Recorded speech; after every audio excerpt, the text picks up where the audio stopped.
വരാത്തതെന്നാണ് ഞാൻ ചോദിക്കുന്നത്. ഒരാളെ ബുദ്ധിമുട്ടിക്കുന്നതിന് ഒരു കണക്കില്ല ചേട്ടാ.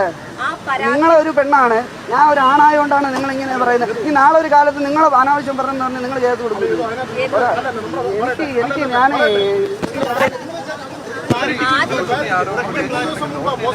ഞാനിങ്ങനെ കേൾക്കേണ്ട കാര്യം എന്റെ അടുത്ത് കൂടെ നിൽക്കാതെ എന്നെ ഇങ്ങനെ ഇറിറ്റേറ്റ് ചെയ്തുകൊണ്ടിരിക്കുകയാണ്, ബുദ്ധിമുട്ടിക്കൊണ്ടിരിക്കുകയാണ്. ഒരു കാര്യമില്ല ചേച്ചി, എനിക്ക് സംസാരിക്കാൻ എനിക്ക് വയ്യ, എനിക്കിങ്ങനെ എനിക്ക് വയ്യ. നിങ്ങൾ പറയുന്നത് എന്താണെന്ന് വെച്ചാൽ പറഞ്ഞു കഴിഞ്ഞാൽ റോഷനെ ഞാൻ കണ്ടു, അനാവശ്യം പറഞ്ഞു, അപമര്യാദയും പെരുമാറി. എനിക്കതാണ് പറയാനുള്ളത്. പിന്നെ എന്താണ് നിങ്ങളെ ഉദ്ദേശം? എങ്ങനെയാണ് ഒരാളെ ബുദ്ധിമുട്ടിക്കണത്? നിങ്ങൾ ഏത് ചാനലാണ് ചേച്ചി? കൈരളിയാണോ? ഓ, അപ്പൊ നിങ്ങൾ ഇത് പ്രതീക്ഷിക്കുന്ന ഇത് തന്നെയാണ് പ്രതീക്ഷിക്കുന്നത്. ചേട്ടാ, എനിക്ക് മാനസികമായിട്ട് ബുദ്ധിമുട്ടുണ്ട്, എനിക്ക് പാർട്ടി ബേസിലും ബുദ്ധിമുട്ടുണ്ട് കേട്ടോ. എന്നെ ഇങ്ങനെയായിട്ട് ബുദ്ധിമുട്ടിക്കുന്നു. അത് നോക്കണം ചേട്ടാ. നോക്കിയിട്ട് ഞാൻ ന്യായമായിട്ടുള്ള കാര്യമാണെങ്കിൽ ഞാൻ പറയും. ഷെഡ്യൂൾ ഓടിയിട്ടുണ്ട്. ഞാൻ വഴിക്കടവാണ് ഷെഡ്യൂൾ ഓടിയത് 1 വർഷത്തോളം. നിങ്ങൾ മീഡിയാസ് ഏത് മീഡിയ എടുത്താലും ഞാൻ പറയുന്നുണ്ട്, വഴിക്കടവ് ഞാൻ ഓടിയിട്ടുണ്ട്. നിലമ്പൂർ വഴിക്കടവ് ഓടി, കോഴിക്കോട് മിന്നൽ ഓടി, അത് കഴിഞ്ഞ് തൃശ്ശൂരാണ് ഇപ്പം ഒരു 3-4 മാസമായിട്ട് തൃശ്ശൂരാണ് ഓടുന്നത്. ഈ പറയുന്ന കണ്ടക്ടർ DFI പ്രവർത്തകനാണെന്നും കണ്ടക്ടർ ഫ്രണ്ടിലാണ് ഇരുന്നത്, എന്നിട്ട് അവൻ പുറകിലാണ് ഇരുന്നതെന്നാണ് പറയുന്നത്. സഖാവിനെ അപ്പോൾ എൻ്റെ ഫ്രണ്ടിൽ ഇരുന്നാണ് വിളിക്കുന്നത്, സഖാവേ എന്നും പറഞ്ഞുകൊണ്ട് എൻ്റെ ഫ്രണ്ടിൽ ഇരുന്നാണ് വിളിക്കണേ. MLA വരുമ്പോൾ സഖാവേ ഇരുന്നോളൂ എന്ന് പറഞ്ഞ് ഫ്രണ്ട് സീറ്റ് അവൻ എണീറ്റ് കൊടുക്കുകയാണ് ചെയ്തത്. എന്നിട്ട് പറയുന്നത് ബാക്കിലാണ് ഇരുന്നത്. അതിലൊന്നും കാര്യമില്ല. നമ്മൾ ചോദിക്കുന്നത് 2023 ജൂൺ 19 അന്ന് ഈ വഴിക്കടവ് സർവീസിൽ ഏതുമായിരുന്നു ഡ്രൈവർ?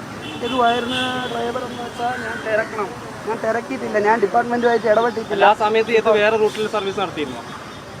ഞാൻ പറയട്ടെ, ഞാനൊരു ഈ ഡേറ്റും ഈ കാര്യവും ഇവർ പറയുന്ന അനുസരിച്ച് എനിക്ക് ഡിപ്പാർട്ട്മെന്റിൽ നോക്കിയാലേ അറിയാവുള്ളൂ. നിങ്ങൾ ഇപ്പൊ എന്ത് KSRTC അന്വേഷിക്കട്ടെ. എന്തെങ്കിലും തരത്തിലുള്ള പരാതികൾ വരികയും യദുവിനെതിരെ ആഭ്യന്തരമായിട്ടുള്ള അന്വേഷണം KSRTC നടത്തുകയും കുറ്റക്കാരനാണെന്ന് കണ്ടെത്തുകയും അങ്ങനെ എന്തെങ്കിലും സംഭവം ഉണ്ടായിട്ടുണ്ടോ? അറിയത്തില്ല, എന്റെ അറിവില്ല. ഏത് കുറ്റക്കാരനെന്ന് KSRTC കണ്ടെത്തിയ ഒരു സംഭവം ഉണ്ടായിട്ടുണ്ടോ ഇല്ലയോ എന്നുള്ളതാണ് എനിക്കറിയത്തില്ല. എൻ്റെ അടുത്ത് ഇതുവരെയും ഈ ഒരു പ്രശ്നമല്ലാതെ എൻ്റെ അടുത്ത് അങ്ങനെ പറഞ്ഞിട്ടോ കേട്ടിട്ടോ ഇല്ല. അങ്ങനെ ഒരു അറിവ് ഇല്ല. 2 വർഷമായിട്ട് ജോലി ചെയ്യല്ലേ.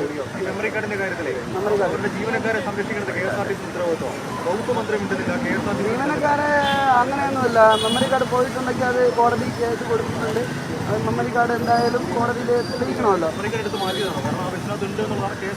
എനിക്കറിയത്തില്ല. മെമ്മറി കാർഡുമായിട്ട് നമ്മളിപ്പം വണ്ടി തരുമ്പോൾ റിപ്പോർട്ട് ചെയ്ത് വണ്ടിയിൽ ഇന്ന സാധനങ്ങളുണ്ടെന്ന് അവിടുത്തെ ഇൻചാർജാണ് ചെയ്യുന്നത്. ഒപ്പിട്ട് തരേണ്ടതാണ്. ഒരു കാർഡ് തരും.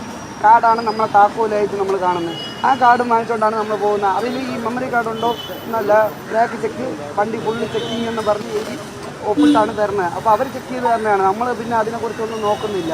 പിന്നെ കാർഡ് അവരെ ഏൽപ്പിക്കുകയാണ്. ഞാൻ അന്നേ ദിവസം സംഭവം 10:15 വണ്ടി ഇവർ ഈ വിഷയം നടക്കുമ്പോൾ 10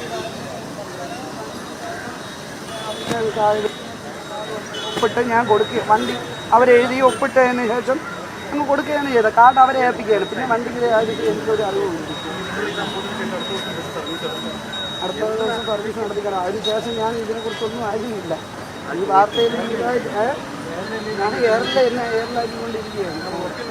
പിറ്റേന്ന് പോയി പരിശോധിച്ചെന്നുള്ള കാര്യം സമ്മതിക്കുന്നുണ്ടോ?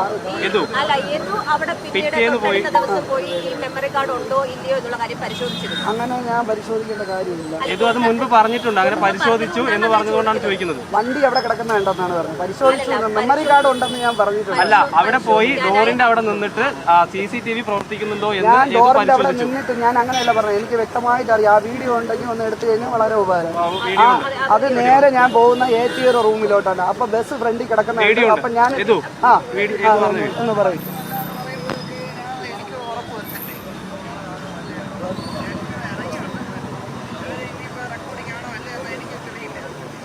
റെക്കോർഡിംഗ് ആണോ എന്ന് ഇതിന് തെളിയിക്കണം.